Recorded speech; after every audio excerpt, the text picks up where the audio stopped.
In today's video, I'm going to teach you how to group elements in Wix Studio. If you are working on a design and want multiple items to stay together, grouping is a really useful feature.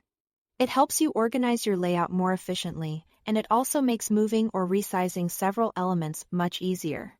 Instead of adjusting each item one by one, you can treat them as a single unit. To get started, open your site in the Wix editor and go to the section where the elements you want to group are located. Take a moment to identify everything you want included. Whether that's text, images, buttons, shapes, or other design elements. To select the elements, hold the Shift key on your keyboard or Command if you are using a Mac. And then click each element you want to include in the group. This method works well when the items are spread out or when you want to be very precise about what gets selected. Another way to do it is by clicking and dragging your cursor over the canvas to create a selection box around the elements. This is often the faster option when the items are close together. Just make sure the selection box covers all the elements you want, so nothing gets left out.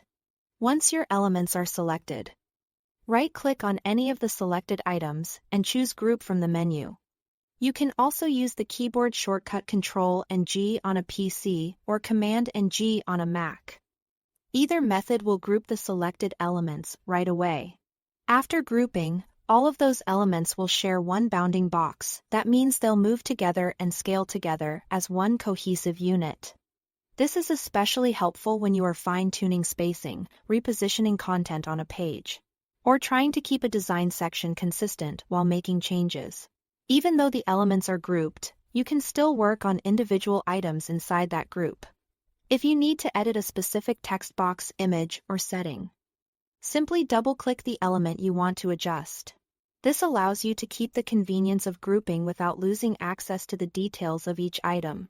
A good tip here is to use grouping whenever you have elements that belong together visually, such as a heading with supporting text and a button, or an image with a caption. It can save time and help keep your design clean and aligned. That's all to it. Thanks for watching.